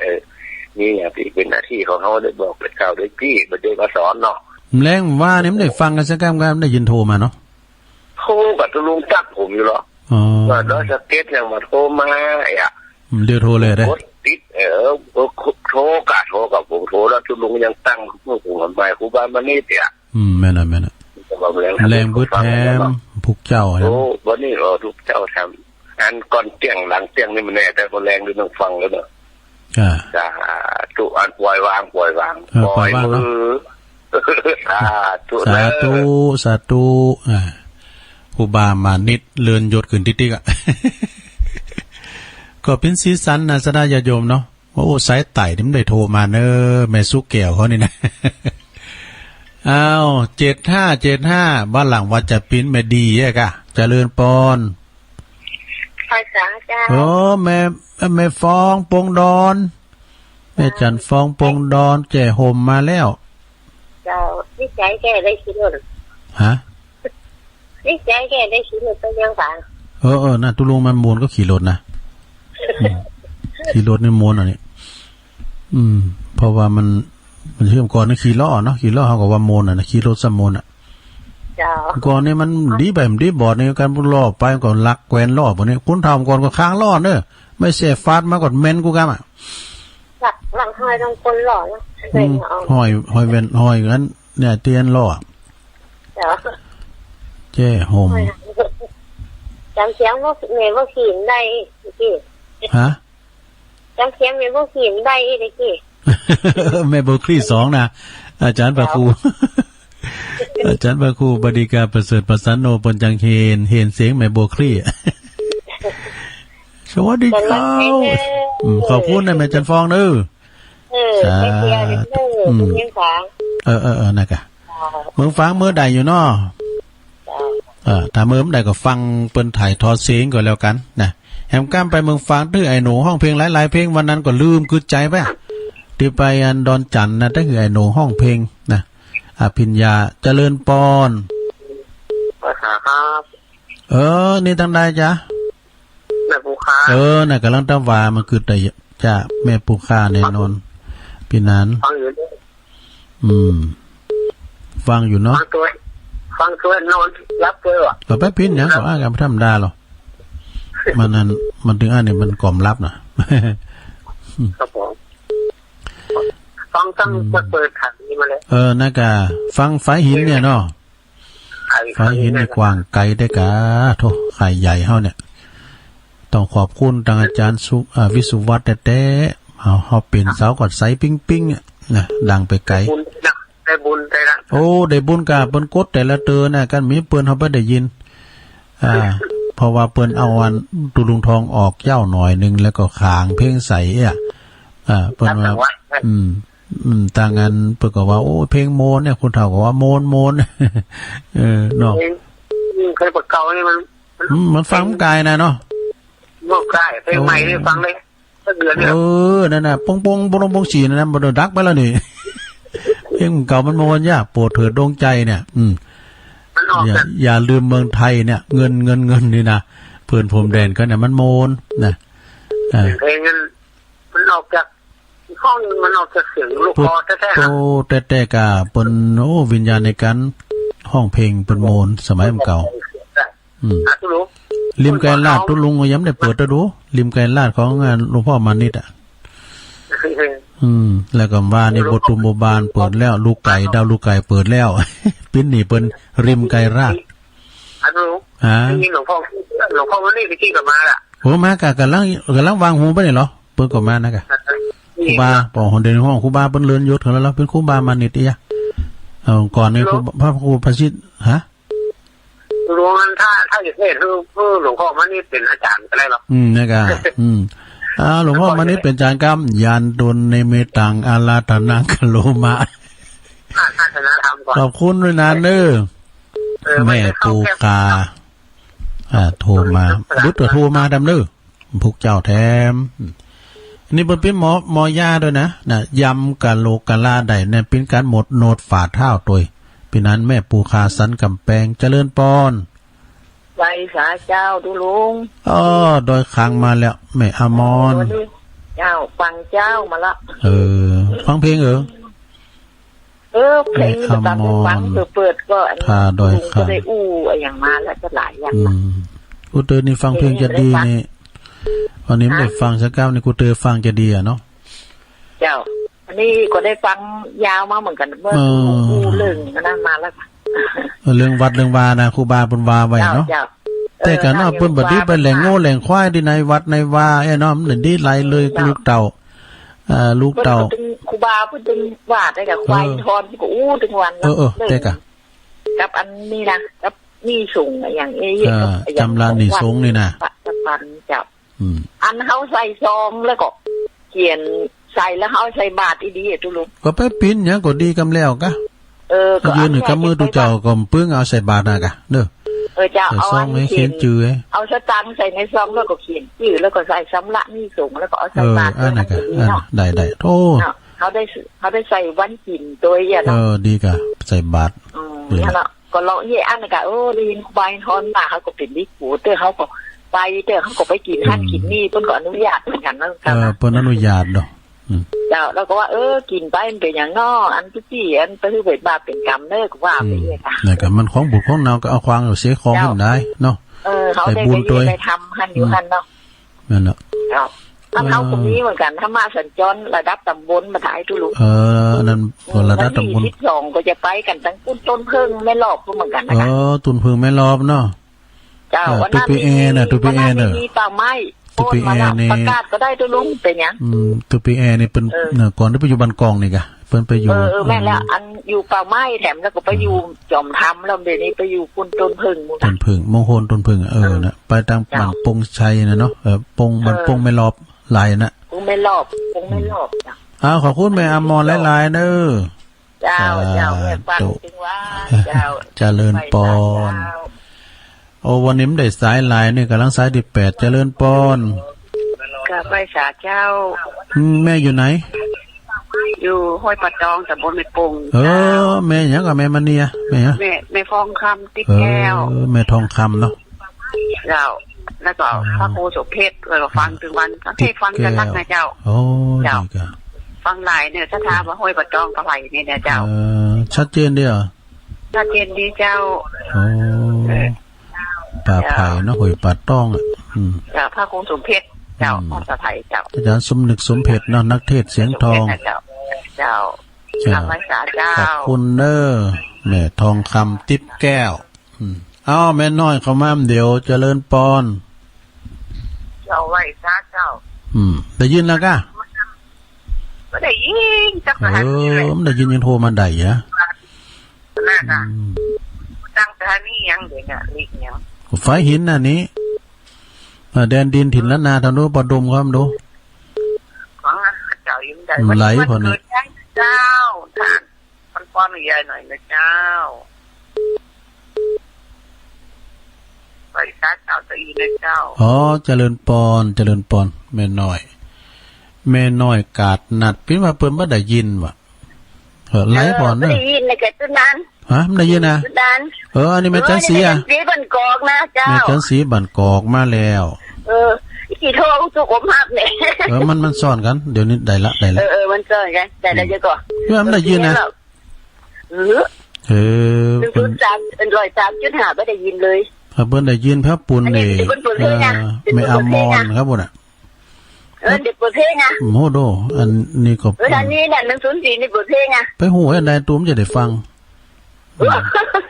เพิ่นกดจัดรายการอยู่นี่เพลงแม่ยืนน่ะมั่วแล้วเดี๋ยวนี้ได้ยินที่ไหนเนี่ยนะแล้วได้ยินที่ไหนแล้วโทรมาเนี่ย104ได้ยินอยู่กะเดี๋ยวสิเพลงนะก็เร็วหานั่นเด้อ104ได้นะ103.5ได้มันจะได้ยินเสียงตัวเนาะก็ซุ่มโทรมาอย่างไม่น้อยอ่ะกะก็ซุ่มแบบนี่ก็โทรนี่ก็ซุ่มอ่ะเดี๋ยวจะบอกว่ามันจะจริงๆจะบอกจริงได้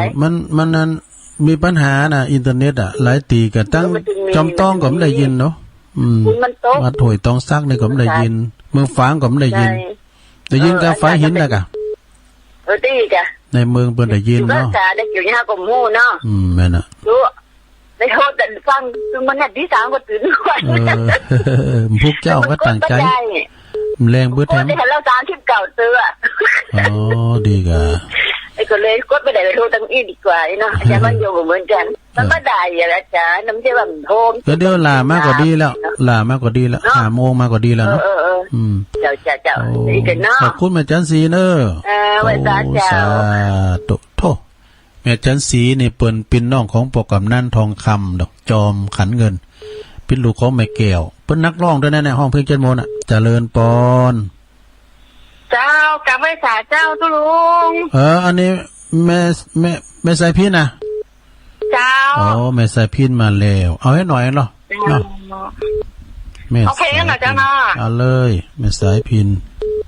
เจ้าตรงซ่านเกิดแล้วตายแล้วตาย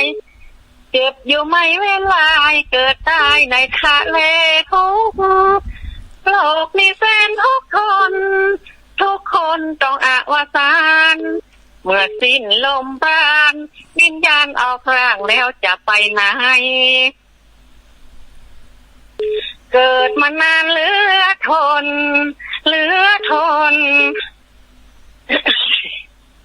เจ็บไม่วกวน